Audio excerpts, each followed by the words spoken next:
come to Clayton's eyes.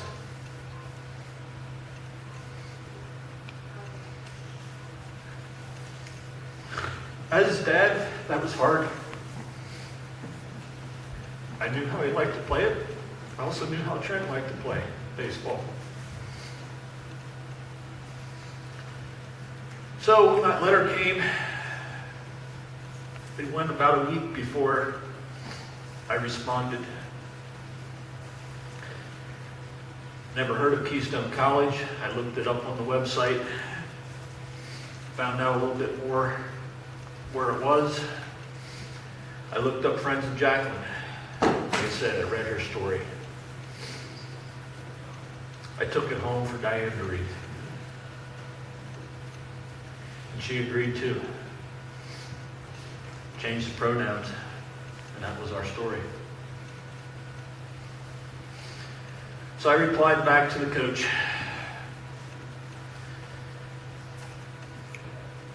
Because we truly felt that was a door that God was opening for us. I didn't put a lot of details in my first email to him. I didn't hear anything back in a little over a week, so I sent another one with a little more detail explaining why I was sending the email. And within 24 hours, he replied back to me.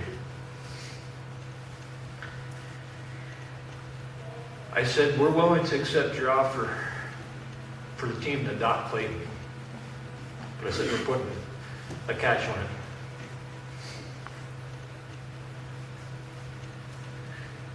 You got to adopt his brother Trent. Because as Trent said, he sort of got a little jealous of his brother getting mail and gifts.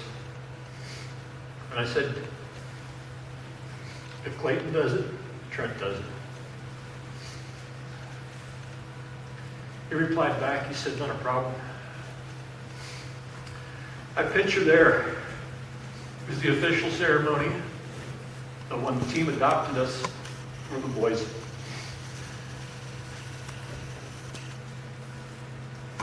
I don't think Coach was actually bald. I think he did it on purpose.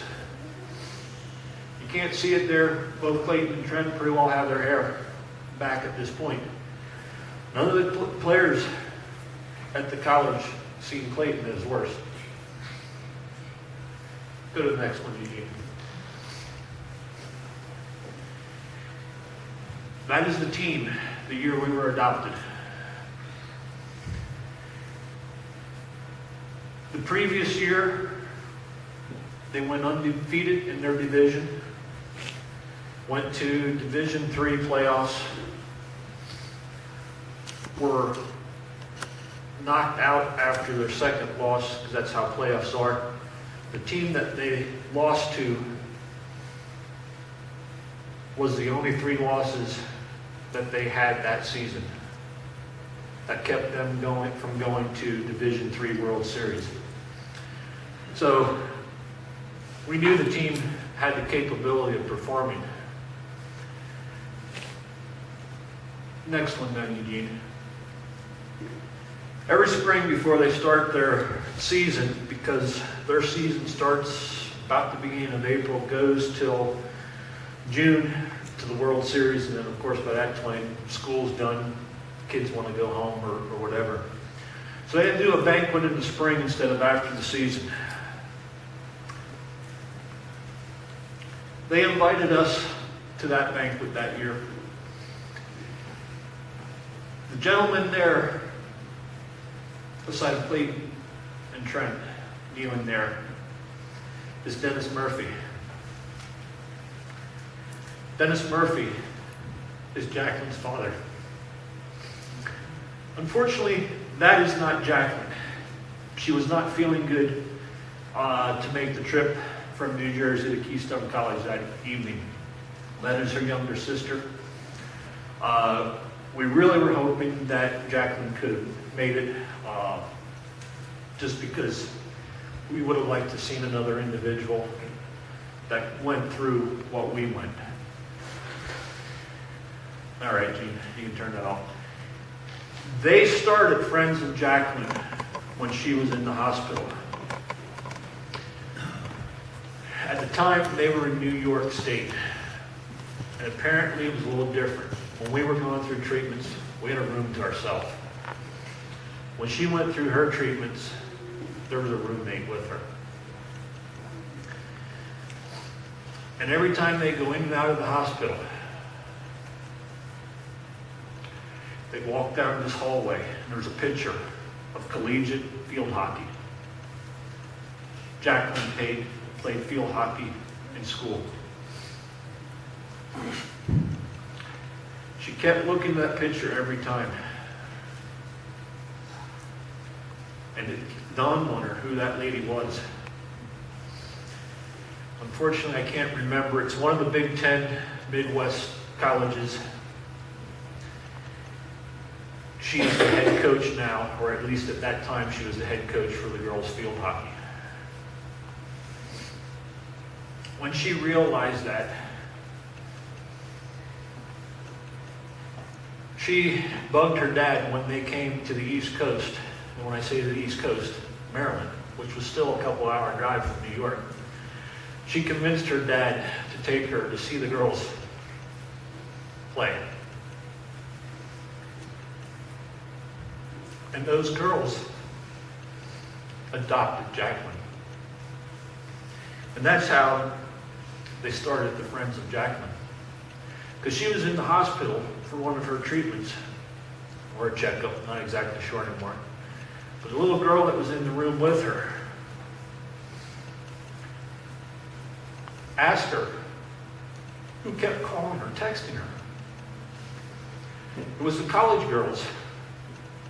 Because her dad had 2 or 3 of the girls' numbers plus the coaches. If Jacqueline had a down day or was having a bad day, he let them know, and they would text her or call her. The little girl goes out, or actually the little girl before she goes out for her appointment says, "I wish I had friends." So when she went out, Jacqueline goes to her dad. "We got to find her a team." And that's how they started the organization. Unfortunately, some of the kids that have been adopted have not been success stories like ours. I've gotten a couple emails throughout the time asking for angels to touch such and such individual. And I know there's been at least 2 emails that I've got. The little child hasn't made it. They passed away.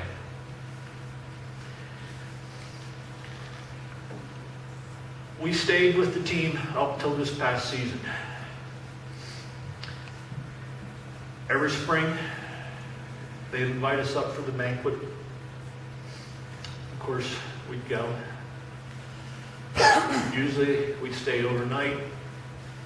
The boys would be with the team as they practiced the next day.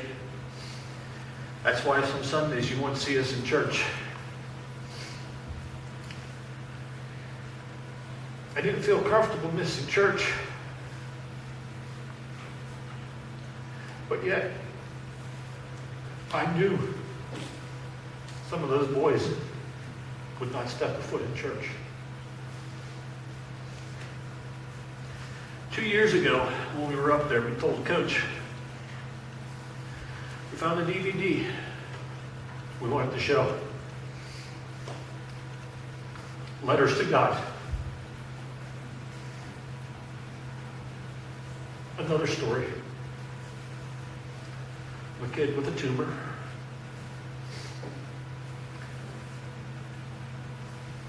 And when we showed it, because there's usually 40-some guys on the team, he actually had to get one of the regular auditorium classrooms that we could show it. We told him, you'll probably see both Diane and I crying until the movie's over. Because when we showed it to him, It was probably at least the third time that we saw it. We told them, we've got a box of tissues. Don't be afraid if you need to cry. None of them really came to get tissues, but Diane said she could hear a couple of them holding back some sniffles. I don't want to go into details of it because I encourage you to watch it. If you want, you're more than glad you can borrow ours to watch it.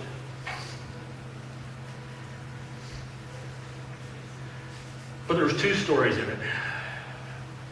The little boy with the mail carrier. Because mail carrier at the end truly was changed. That's about all I'll say on that one because I don't want to ruin it if you watch it. I guarantee you, if you watch it and do not cry, God is not touching your heart.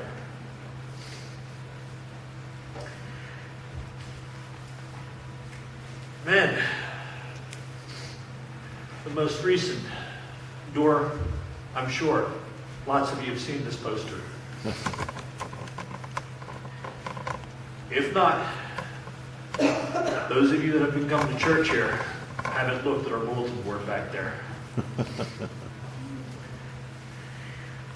We were asked if we would participate in the Children's Miracle Network. Of course, we asked Clayton, because truly, it was going to be showing his story again. He agreed. We notified him back and said that we would participate. With that, we were invited to a preparatory school. I forget the name of it. It's up close to Clark Summit. They wanted some of the Children's Miracle Network children, if they could come. They were doing a dance marathon. I know lots of you probably have heard both in Penn State, they call it the thon, where it's almost 48 hours where the students are dancing. The only time they get to sit down is if they go to the bathroom. Other than that, they're basically on their feet that whole time. And of course, there's also down at Hershey Medical Center. They do a marathon as well. The reason they invited us, they were doing 12-hour dance marathon, but all the students, the money that was raised, they raised it themselves. So we went up for that. There was three or four of the other miracle children there as well. And we got to give a little bit of our story to those high school kids. A couple of them were ones that graduated uncertain if they wanted to go to college, so they were going there because that's why it's called the preparatory school. They are getting prepared to go to college. And of course, like I said, then we got the Children's Miracle Network, where we got to show and tell our story again. If you want to play the DVD, we're going to play the DVD that was aired during the Children's Miracle Network.